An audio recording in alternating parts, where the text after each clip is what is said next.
Welcome to పొలిటెంట్ media. భక్తి భాస్కర ప్రేక్షకులకు నమస్కారం. సనాతన ధర్మం కేవలం ఒక మతం కాదు, అదొక జీవన విధానం. మనం ఉదయం లేచింది మొదలు రాత్రి పడుకునే వరకు చేసే ప్రతి పని వెనుక ఒక శాస్త్రీయత, ఒక ఆధ్యాత్మిక రహస్యం దాగి ఉన్నాయి. మన ఇంట్లో పెద్దవాళ్ళు ఎప్పుడూ చెబుతుంటారు, ఏదైనా వస్తువు ఇచ్చేటప్పుడు కుడి చేత్తో ఇవ్వు, శుభకార్యాలు కుడి చేత్తోనే చేయాలి, ఎడమ చేత్తో పూజ చేయకూడదు అని. అసలు మన సనాతన ధర్మంలో కుడి చేయి ఎడమ చేయికి ఉన్న భేదం ఏంటి? భగవంతుడు రెండు చేతులను సమానంగానే సృష్టించినప్పుడు ఒక చేతికి ఎందుకు అంత ప్రాధాన్యత? దీని వెనుక ఉన్న ధార్మిక, శాస్త్రీయ, ఆరోగ్య సూత్రాలేమిటి వంటి విషయాలు సవివరంగా తెలుసుకునే ముందు ఎక్కడా ఈ వీడియోని స్కిప్ చేయకుండా చివరి వరకు చూడండి.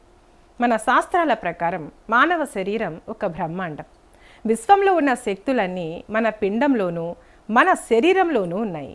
ఇందులో కుడివైపు భాగాన్ని దక్షిణ భాగమని, ఎడమవైపు భాగాన్ని వామ భాగమని అంటారు. మన శరీరంలో కుడివైపు భాగం సూర్యనాడి అంటే పింగళ నాడితో అనుసంధానమై ఉంటుంది. ఇది శక్తికి, వేడికి, చైతన్యానికి, పౌరుషానికి ప్రతీక. అందుకే కుడి చేయి చేసే పనుల్లో ఒక తీక్షణత, పవిత్రత, కార్యాచరణ ఉంటాయి. ఎడమవైపు భాగం చంద్రనాడి అంటే ఇడానాడితో అనుసంధానమై ఉంటుంది. ఇది శీతలానికి, సృజనాత్మకతకు, కరుణకు ప్రతీక. మన అర్ధనారీశ్వర తత్వాన్ని గమనిస్తే శివుని కుడి భాగం పురుష తత్వం అయితే ఎడమ భాగం అమ్మవారి తత్వం. ఇలా ప్రకృతి పురుషుల కలయికే మన శరీరం. కానీ బాహ్య ప్రపంచంలో కర్మలు ఆచరించేటప్పుడు మన శాస్త్రం కుడి చేతికే అగ్రతాంబూలం ఇచ్చింది. పెద్దలు చెబుతుంటారు, కుడి చెయ్యి అనేది దానహస్తం లేదా శుభహస్తం. ఏ పురాణాన్ని చూసినా, ఏ యజ్ఞాన్ని చూసినా కుడి చేతిదే పై చేయి. కుడి చేత్తో చేసే దానం ఎడమ చేతికి తెలియకూడదు అనే సామెత మనకు తెలిసిందే. అంటే దాన గుణానికి కుడి చేయి ఎంత పవిత్రమైనదో అర్థం చేసుకోవచ్చు. కనుక మనం దేవుడికి నైవేద్యం పెట్టాలన్నా, పూజ చేయాలన్నా, అక్షింతలు వేయాలన్నా కుడి చేతినే వాడతాం. ఎందుకంటే కుడి చేయి పవిత్రతను, పుణ్యాన్ని ఆకర్షిస్తుంది. అలాగే దేవాలయంలో తీర్థం తీసుకునేటప్పుడు కుడి అరచేతిని గోకర్ణాకృతిలో పెట్టి ఎడమ చేతిని కుడి చేతి కింద ఆసరాగా ఉంచి తీసుకుంటాం. ఎడమ చేయి ఇక్కడ కుడి చేతికి రక్షణగా, గౌరవంగా నిలుస్తుంది తప్ప ప్రధాన పాత్ర తీసుకోదు. మనం రెండు చేతులు జోడించి నమస్కారం చేసినప్పుడు కుడి చేయి, ఎడమ చేయి ఒకదానితో ఒకటి కలిసి హృదయ స్థానంలో భగవంతుడికి శరణాగతి వేడుకుంటాయి. ఇక్కడ రెండు చేతులు కలవడం వల్ల శరీరంలో ఉన్న శక్తి చక్రాలు ఉత్తేజితమవుతాయి. మరి ఎడమ చెయ్యి తక్కువదా అంటే కానే కాదు. మన ధర్మంలో ఏది తక్కువ కాదు. ఎడమ చేతికి కూడా అత్యంత విశిష్టమైన బాధ్యతలను అప్పగించింది శాస్త్రం. మానవ శరీరంలో మలినాలను శుభ్రం చేయడానికి, శరీరాన్ని ప్రక్షాళన చేయడానికి ఎడమ చెయ్యి ప్రధాన పాత్ర పోషిస్తుంది. శౌచ విధులకు ఎడమ చేతినే వాడతాం.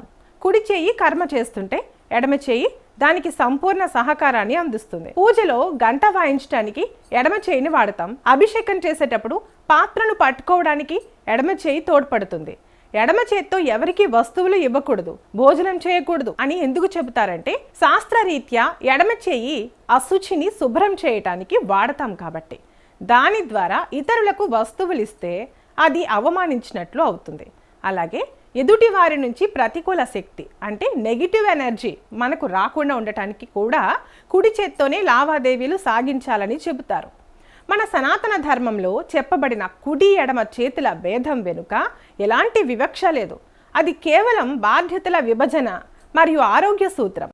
అయితే ఈ రోజుల్లో చాలామంది పాశ్చాత్య సంస్కృతి అలవాట్లలో పడి ఏ చేత్తో పడితే ఆ చేత్తో ఆహారం తీసుకోవడం, వస్తువులు విసిరేయడం చూస్తున్నాం. అలాగే క్రికెట్లో left hand batting, left hand bowling. ప్రపంచ ప్రసిద్ధిగాంచిన అబ్రహం లింకన్ వంటి వారు లెఫ్ట్ హ్యాండర్స్ కదా, తెలివితేటలు ఎక్కువ కదా అంటారు. ఇలాంటి తెలివితేటలన్నీ భౌతికమైనవి. మన సనాతన ధర్మం భౌతికానికి విలువ ఇవ్వలేదు, ఆధ్యాత్మికానికే విలువ ఇచ్చింది. కనుక మన భారతీయం కుడి అంటుంది, కుడి చేయికి కంకణం కట్టుకోవాలంటుంది. అయితే భర్త భార్యకు కంకణం ఎడమ చేతికి కట్టాలి. అదే ఆమె తండ్రి లేదా అన్న అయితే కుడి చేతికి కట్టాలి. అంటే మన సనాతన ధర్మం ప్రతి విషయాన్ని సూక్ష్మంగా తెలియజేస్తుంది. కనుక మన పూర్వీకులు ప్రతి చిన్న విషయానికి ఒక పద్ధతిని పెట్టారు. కుడి చేయి ఇచ్చే శక్తిని, ఎడమ చేయి స్వీకరించే శక్తిని సూచిస్తాయి. ఇటువంటి సూక్ష్మ ధర్మాలను మనం కేవలం వినడమే కాదు, మన నిత్య జీవితంలో ఆచరించాలి. మన పిల్లలకు కూడా ఈ సాంప్రదాయాల వెనుక ఉన్న శాస్త్రీయతను వివరించి చెప్పాలి. అప్పుడే మన ధర్మం వర్ధిల్లుతుంది, మన ఆరోగ్యం సురక్షితంగా ఉంటుంది.